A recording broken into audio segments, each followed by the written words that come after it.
ओम साईं राम दोस्तों, आज हम आपको साईं बाबा से जुड़ी एक सच्ची कहानी बताने जा रहे हैं। कुछ लोगों ने हमारे वीडियोस को फेक कहा और कहा कि हम बाबा की झूठी प्रसिद्धि फैला रहे हैं, हम बाबा का झूठा प्रचार कर रहे हैं। इसलिए हमें आज एक बड़ी बॉलीवुड अभिनेत्री के द्वारा दिए गए इंटरव्यू से उनकी साईं बाबा के बारे में कही गई बातों को उनकी ही आवाज में आपके सामने लाना पड़ रहा है।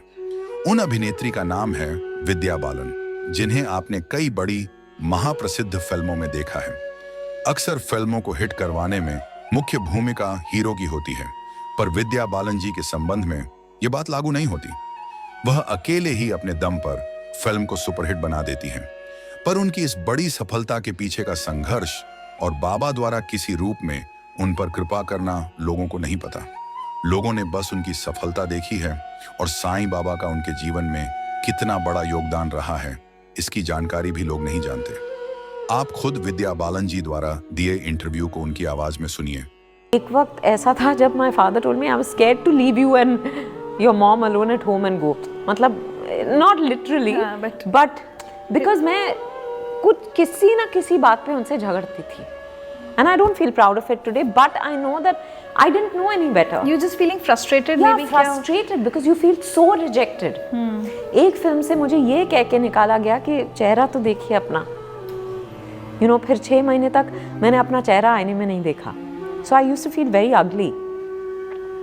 And then everyone used to tell me that I'm a fat girl. तो मैंने बहुत मेहनत करके बहुत वेट कम कर लिया. तो उन्होंने कहा इतनी सूखी लकड़ी जैसे दिखती है. And I was like, मैं क्या करूँ जिससे कोई मुझे अप्रूव करे. हर किसी को मेरे से किसी न किसी तरह की प्रॉब्लम है. So it was a very tough time. पर मैं अपनी फैमिली से बहुत बोलती थी. My parents, my sister, my brother-in-law, और हमारे घर के पास एक साईं बाबा मंदिर है चेंबूर में. मैं रोज़ वहाँ जाके साईं बाबा के सामने बैठ के ज़ोर से उनसे, मतलब जैसे वार्तालाप कर रही हूँ, ऐसे conversations, of course one sided, पर उनका जवाब मुझे यहाँ मिल जाता था. पर रोज़ मैं जाके ऐसे वक्त में जाती जब कोई मंदिर में नहीं होता, रात को, एंड मैं अपनी भड़ास निकालती.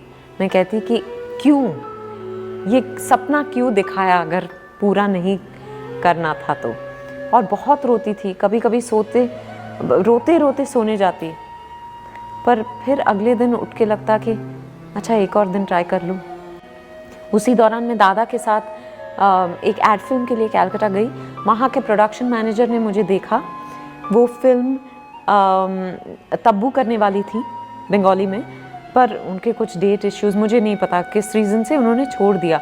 तो लास्ट मिनट में they were looking for to replace as in for someone to play that part. So the production manager saw me and he went and told the director, एक लड़की को मैंने अब देखा है, she looks perfect for the part, you can try her out. So I think फिर दादा से उन्होंने कुछ फुटेज मांगा होगा ऐड का, म्यूजिक वीडियोस के वगैरह. उन्होंने देखा and he called me and he offered me the film. And I read the script and I instantly said yes. And I said yes, within a couple of weeks I was in Calcutta shooting for the Bengali film. Bengali film complete हो गई, कुछ महीनों में release हो गई और पता भी नहीं चला. तो माई पॉइंट इज दैट जो आपने शुरू में कहा था, जब जो होना है वो या तब सो होता है. तो उससे पहले ना, समय से पहले ना समय के बाद, it is here and now.